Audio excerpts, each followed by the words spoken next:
So this is part 3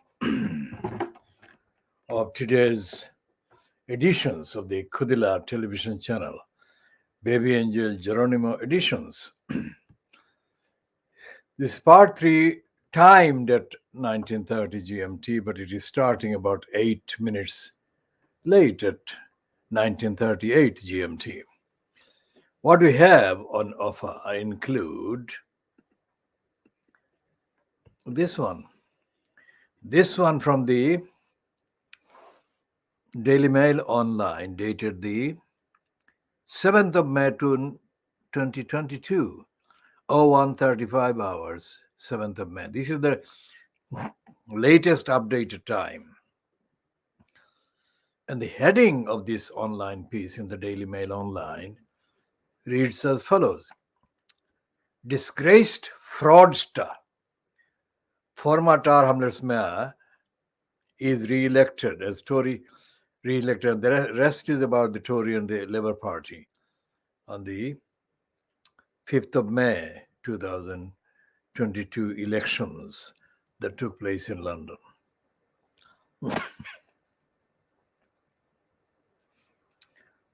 Now, there are 3 words: disgraced, fraudster, former Tar Hamlets mayor. That is the description of Lutfur Rahman. Now, that is against the completely false and contradictory and incorrect statement broadcast by the BBC Newsnight, fronted by David Grossman, dated the 19th of May 2022, in which the assertion was made by a so-called supporter of Lutfur Rahman, quote, Councillor Kabir Ahmed. I'm saying no more than a supporter. Kabir Ahmed said that the election of the 5th of May 2022, in which, and I say within quotes, Lutfur Rahman was re-elected, vindicated, Kabir Ahmed's word, vindicated, and then I paraphrase the rest of what he said. I paraphrase because the structure of the sentence in which he said that is different, so it has to be paraphrased. So he said that the election of Lutfur Rahman on the 5th of May 2022 vindicated those who had criticized Lutfur Rahman and accused him of various wrongdoings. Clearly, that is not what Lutfur Rahman's, any supporter of Lutfur Rahman would want to say. And that is not what Kabir Ahmed would have said if he understood what he was saying. So as I said in the last few editions and before, Lutfur Rahman is cognitively challenged, as it is clear on the record. Is his supporter called Councillor Kabir Ahmed cognitively challenged? Because if he was not cognitively challenged, then he would have understood the meaning of what he was saying, and he would have not said that.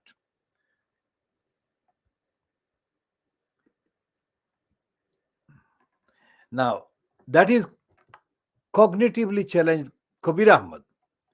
What about the otherwise cognitively not challenged David Grossman of the Newsnight program? And what about the Newsnight program? What about the fact checkers in the BBC's Newsnight program itself? Why haven't the fuckers corrected that since the broadcast on the 19th of May 2022?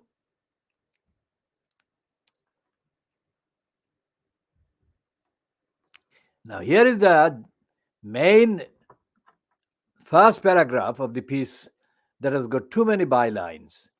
David Wilcock, deputy political editor, and Daniel Hussein and Jack Wright and Rory Tingle, Home Affairs correspondent for Mail Online. So it was first published at 0509 hours UK time, that is British Standard Time, on the 6th of May, and then updated at 0135 hours on the 7th of May 2022.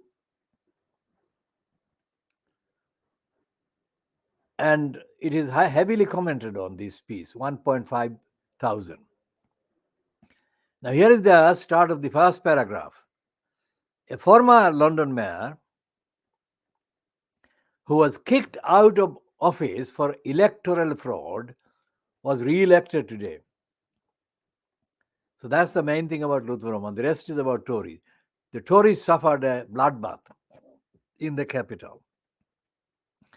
Then the next paragraph says Lutfur Rahman was banned from running for public office for 5 years in 2015.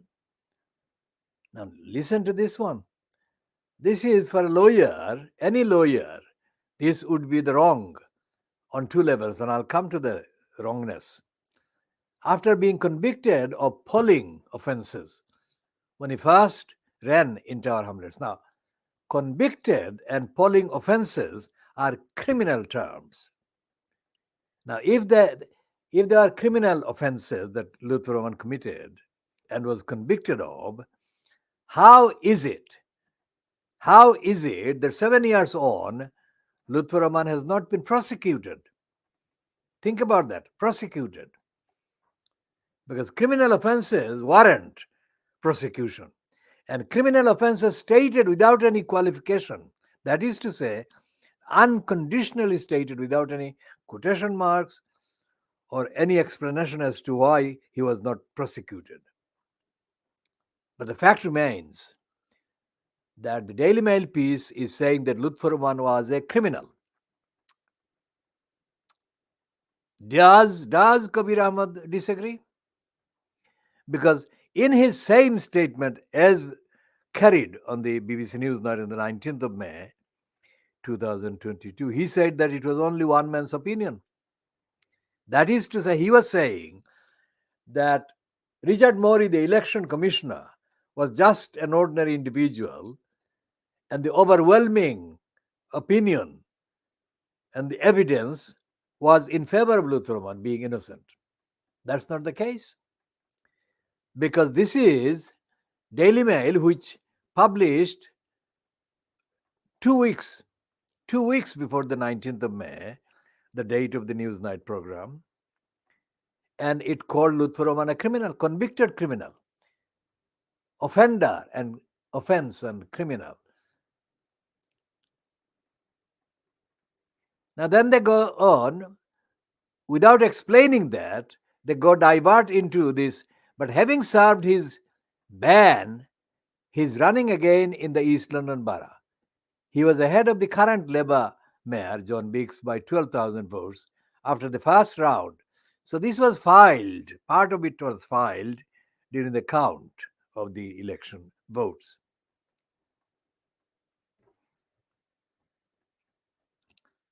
Point is that he was described as a criminal.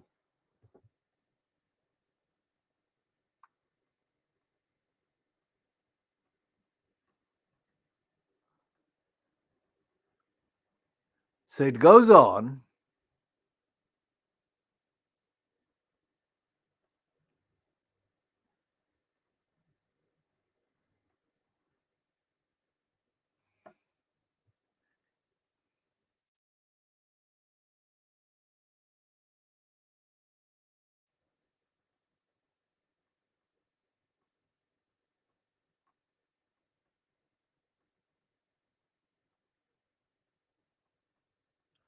So it goes. It has got several paragraphs or sentences. Let's say 1, 2, 3, 4.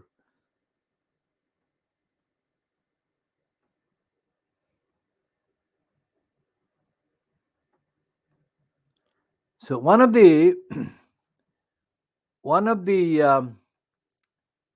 quotations attributed to Andrew Wood, an independent councillor for Canary Wharf, agreed that Rahman had managed to unite his Bengali supporters and white working class voters unhappy at the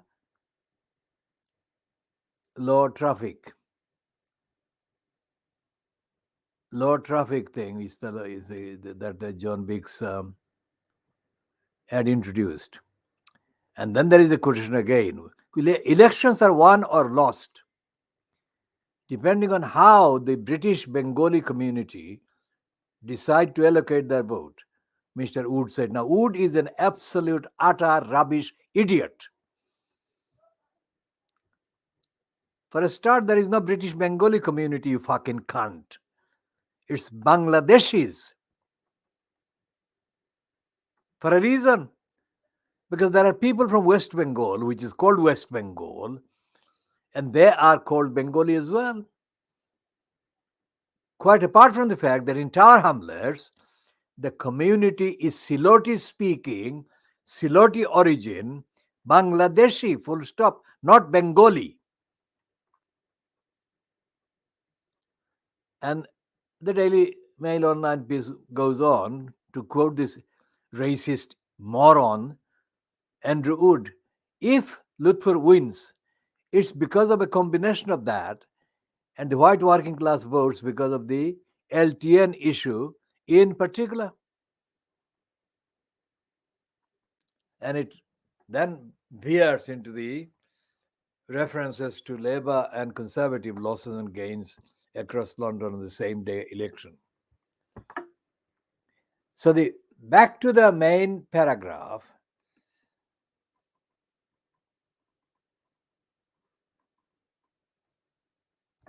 It said in 2015, an election court found Mr. Rahman personally guilty or guilty by his agents of charges including making false statements about a candidate, of administering council grants in a way that constituted electoral bribery, and of spiritual intimidation of voters. Now, the spiritual electoral bribery is one of the other offenses. So the questions remain as at this date, which is the 23rd of October 2022. We are marking the 18 years since the Khoodeelaar campaign mounted its first rally in the Greater Estate on the 22nd of October 2004. Now, these questions remain because everyone says that these are offenses. Now, if there are offenses and Lutfur Rahman is described as an offender, how is it that he has not been prosecuted?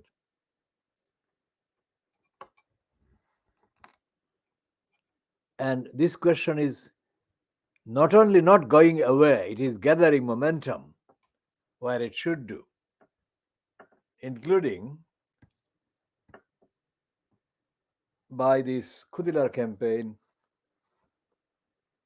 broadcasts and publications.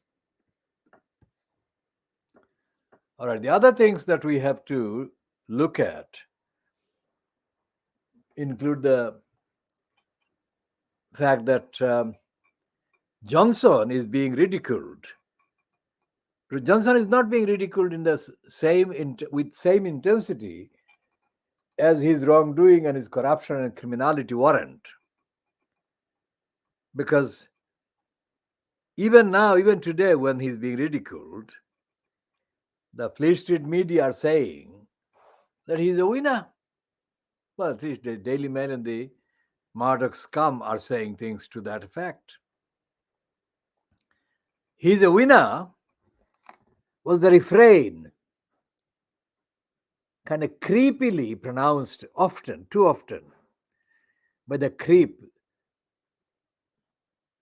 Norman Smith on the BBC kind of news line. Now, for some reason, that creep has not been seen or heard of for some while. I wonder what has happened. But the myth that Boris Johnson was a winner was a myth created by Boris Johnson himself, the liar. And the fact that the likes of the Daily Star are kind of increasing their mocking of Johnson shows that the more evidence emerges to their knowledge that Johnson hasn't got the support that he claims to have had from members of parliament. And this is leading to the situation where the actual contest is likely to be held between Penny Mordaunt and Rishi Sunak. Now, Penny Mordaunt is paraded with her knowledge, whether with her consent, I don't know, but with her knowledge, as probably the sexiest woman MP in this country. Now, it is not a good thing to be paraded as the sexiest woman MP or whatever, because Penny Mordaunt has got a record of profanity. She was prepared. She was prepared to repeatedly refer to the main genital in the House of Commons in a speech, which was by her admission nothing to do with democracy, nothing to do with their constituency, nothing to do with any national emergency or anything. But it was a gambling bet that she lost with her so called colleagues in the Navy or something. And as a result of the forfeiture of her gambling position, she had to, it was part of the gambling bet or agreement, if you like, that she had to repeat the profanity in a speech in the House of Commons, which she did. Had she any sense, she would not have owned up to it or she would not have boasted about it, which she did. That shows that she is not really as responsible as she might appear to have been otherwise claiming herself to be. So that leaves, with those options gone, that is to say, Penny Mordaunt being considered a serious contender, it leaves the door clearly open for Rishi Sunak to enter number 10 Downing Street. We shall be continuing the commentary in due course and later in this program as well.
So Suella Braverman has actually joined Rishi Sunak as one of his supporters.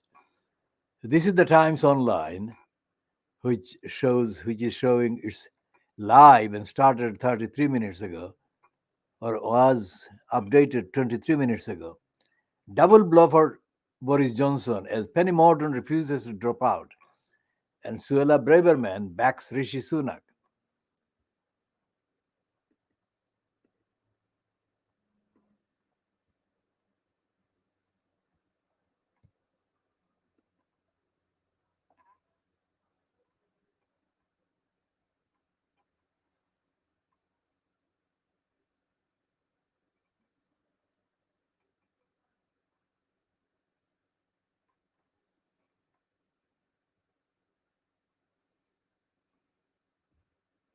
And it seems that Johnson is not being supported even by people that previously worked with him in Parliament, especially the likes of Heapy. James Heapy, the Armed Forces Minister, who is seen as a rising star of the Conservative Party. Why did they call rising star? This is ridiculous.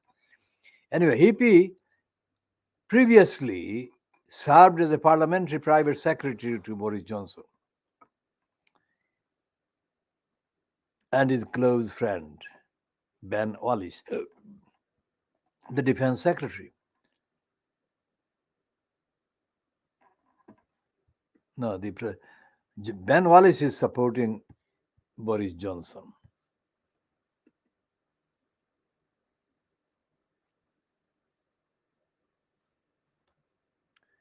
And Penny Mordaunt has rejected Boris Johnson, appealed to drop out of the race. That's according to the Independent. Boris Johnson, and I respect that. I mean, I've been a big fan of Boris Johnson so many times, but this isn't the time for Boris's style. I mean, I'm afraid the trouble is, because of the privileges vote, Boris would be a guaranteed disaster. There's going to be a vote before the House of Commons on this issue of privileges, whether he deliberately misled the House. In that vote, it's guaranteed there'll be a large number of Conservatives who will refuse, as they see it, to lay down their integrity to save him. And at that moment, his premiership will collapse. Now, the best argument I've heard for dealing with that is having the vote on the first day, but that relies on people believing that other MPs think like they do.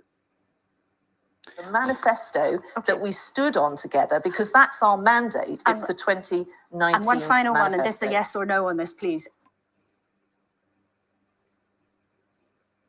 During the conference, you said that benefits should rise in line with inflation. Yes or no? Do you stand by that? You said it a couple of weeks ago. I'm not. You're trying very hard, Laura. Well, you to said draw it yourself me on a couple of these. weeks ago.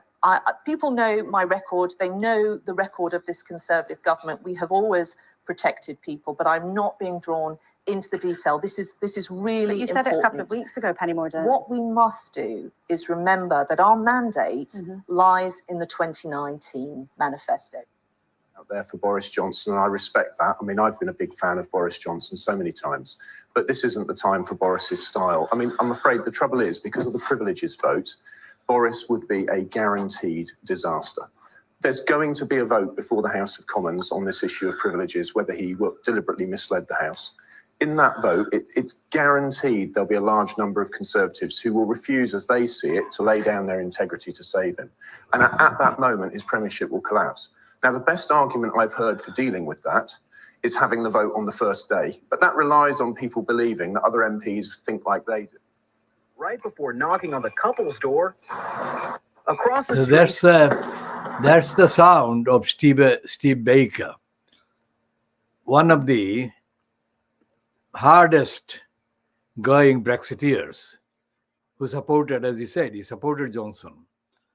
But he admits that this is not the time for Johnson. It would be a disaster for reasons he has explained.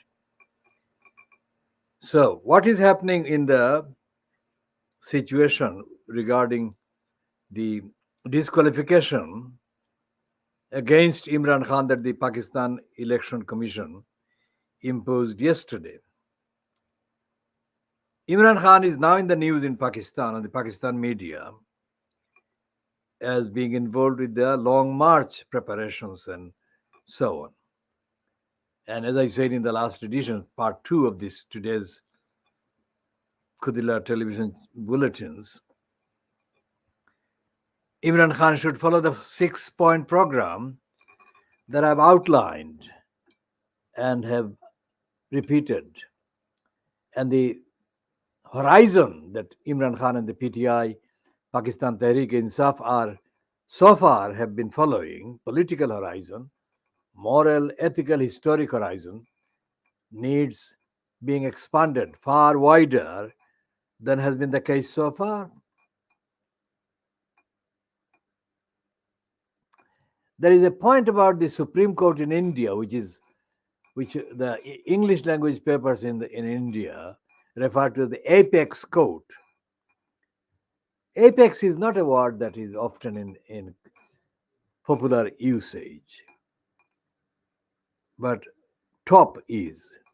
But they don't use the top court as often as they use the apex court. Now, the apex court has ordered the states, in particular those states where anti-Muslim agitation and incitements take place and provocation take place and attacks take place. The Supreme Court of India has ordered the states generally, not a particular state in particular in by name, but it has generally issued a directive against the states or on the states to take action against the people who incite religious hatred, etc., etc., etc. Now, this is something that is connectable with the slogan that Imran Khan has been raising in Pakistan. Pakistan ka matlab kya? La ilaha illallah. Now, Pakistan, the idea of Pakistan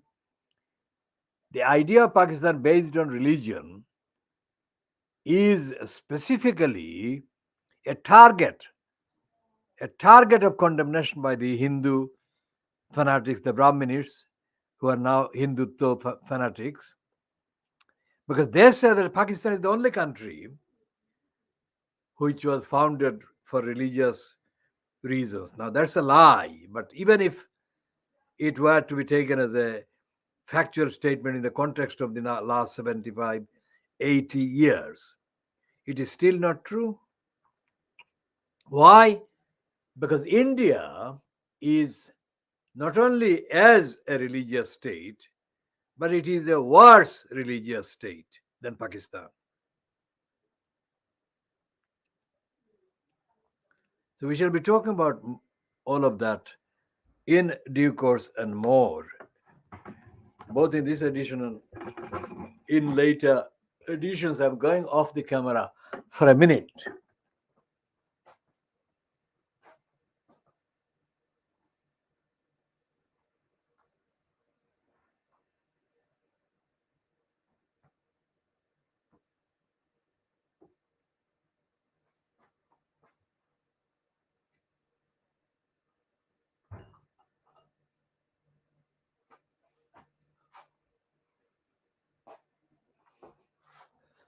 Going back to the constitutionality or the lack of a written constitution in England, in the UK, this is the kind of political lack of direction that happens when there is no written constitution.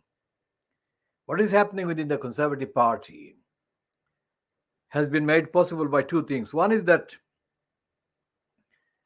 because David Cameron was allowed to create this 5-year fixed term parliament, and then Boris Johnson was allowed to tell lies and lie his way through the 2019 so-called general election.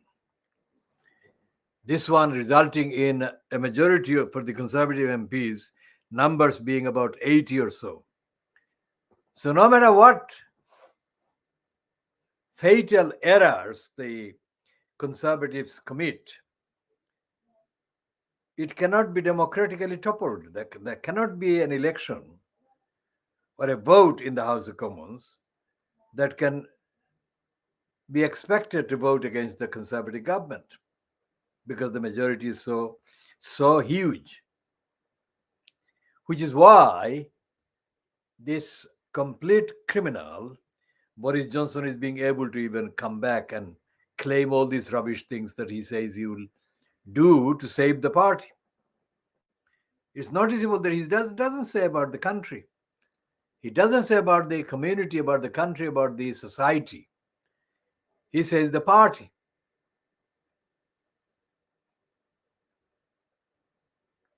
That is what he's there in the game to achieve, to save the party. That is what is the Sun is saying. That is the Sun of Sunday, Sun and Sunday is saying. And he's been saying elsewhere as well. Now, that means that even openly as he's doing now, he is denying the existence of society.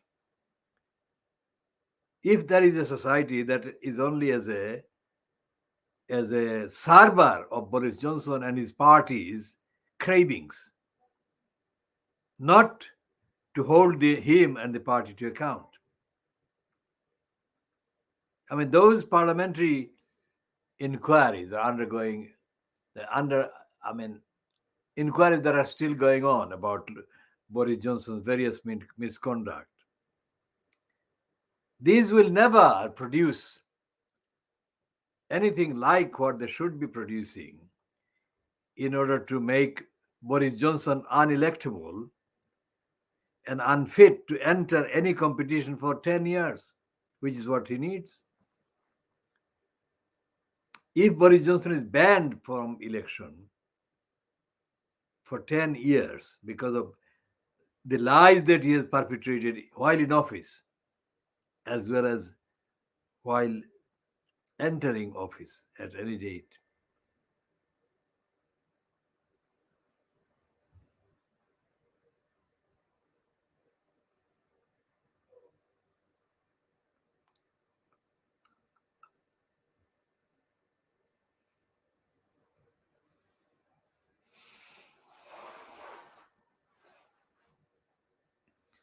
so today's, that is, all these Sunday papers and Sunday Fleet Street papers, one way or the other, they are scathing about Boris Johnson.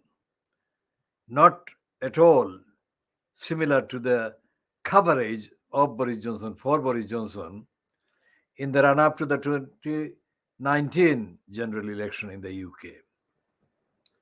Some of the things that are being said in Fleet Street about against Boris Johnson would have been unthinkable, but they are being said. And one thing that has to be said is that although they are of limited vision and mentality and intellectual capacity, most of the Boris Johnson supporters in the Conservative Party in the country really carefully read the newspapers, especially when they are in the news. So, for example, Boris Johnson was, as I have said earlier in this edition, described as being unbeatable by anyone. That is not being repeated today. The fact that he is shunned by Penny Mordaunt shows that he is even less important as a political resource for the Conservatives than Penny Mordaunt, who is much junior and also has much less experience politically generally.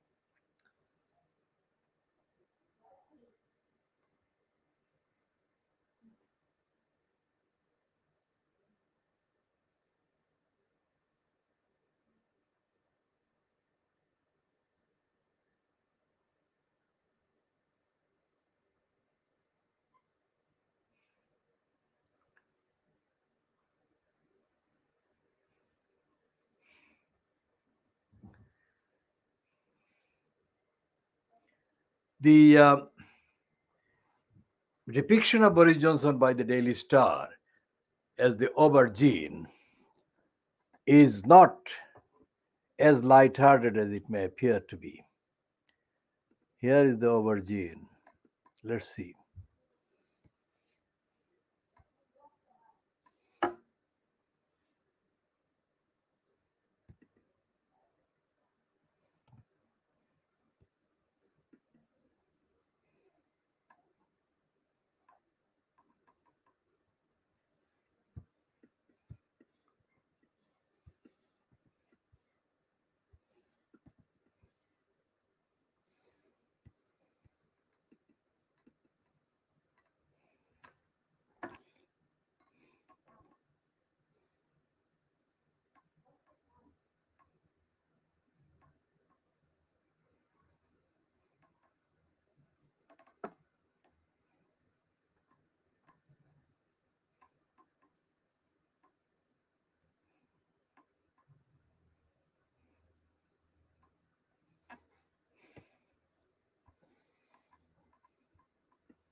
Now, Pakistan's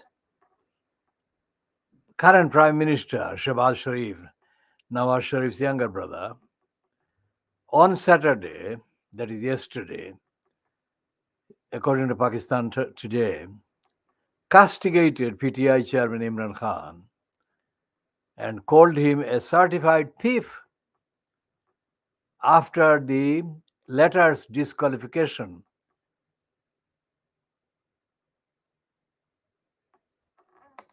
in the Tashakhana. Let's see the word Tashakhana, reference for making false statements and incorrect declaration. Shehbaz Sharif expressed the views while addressing a news conference in Lahore alongside Law Minister Azam Nazir Tarar and advisor Ataullah Tarar.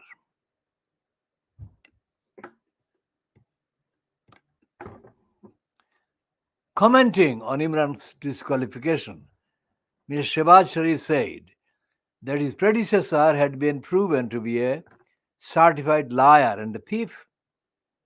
However, he cautioned that this was not a moment of happiness, but one of reflection.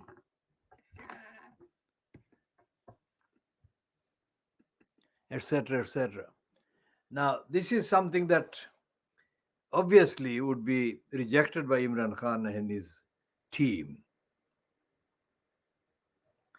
which is why Imran Khan has to up his game and expand the remit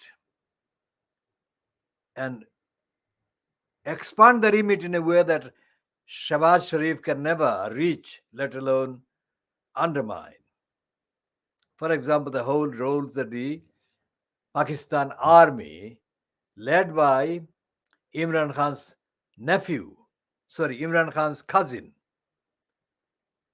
or a relative, Niazi, Lieutenant General Niazi in 1971 in East Pakistan.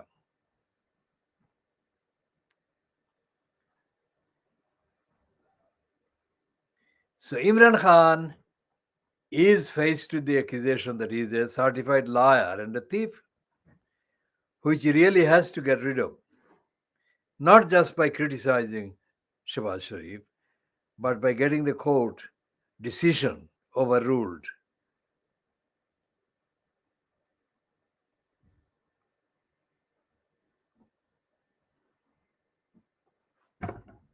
And we shall be following the pace at which Imran Khan refutes this against this allegation against him.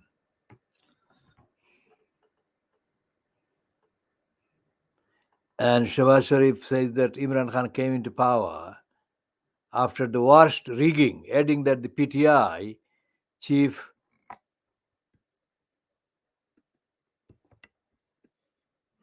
auctioned off state gifts after claiming the proceeds would go to the treasury. The nation would have saluted you if you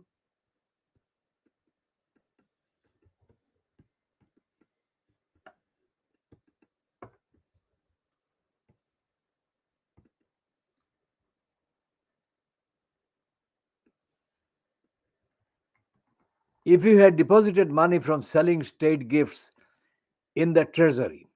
I would have too, despite being your political opponent, he said, adding that Imran had disrespected Pakistan. Comparing himself to Imran, Prime Minister Shehbaz said that he had once received a letter from the Cabinet Division about being able to buy a state gift after paying a certain amount. I answered back to the letter saying, no, thank you, and deposited the gift in the Tashakhana.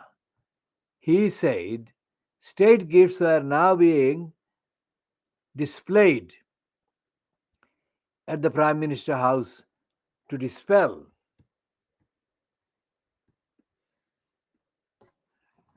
the impression that they go missing.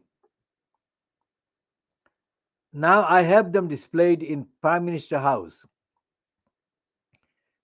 so the people know who sold the gifts and pocketed the money.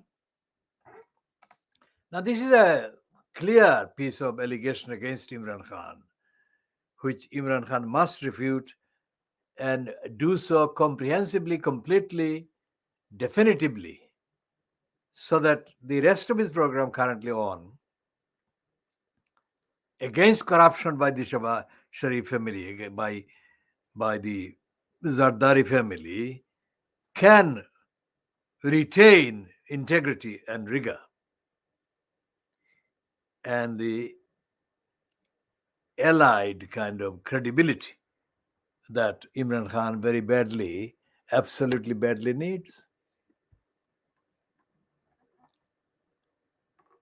What we shall be doing is continuing with all the outstanding items in the next edition. I'm calling this particular edition, bringing this one to an end after 42 minutes at 2020 GMT on Sunday, the 23rd of October 2024. But before going off air, this is the 18th year since we held the Khoodeelaar demonstration in the Great York Street on the 22nd of October 2004 against the Farmers Council Road in inviting the Crossrail Hole plot against Brick Lane.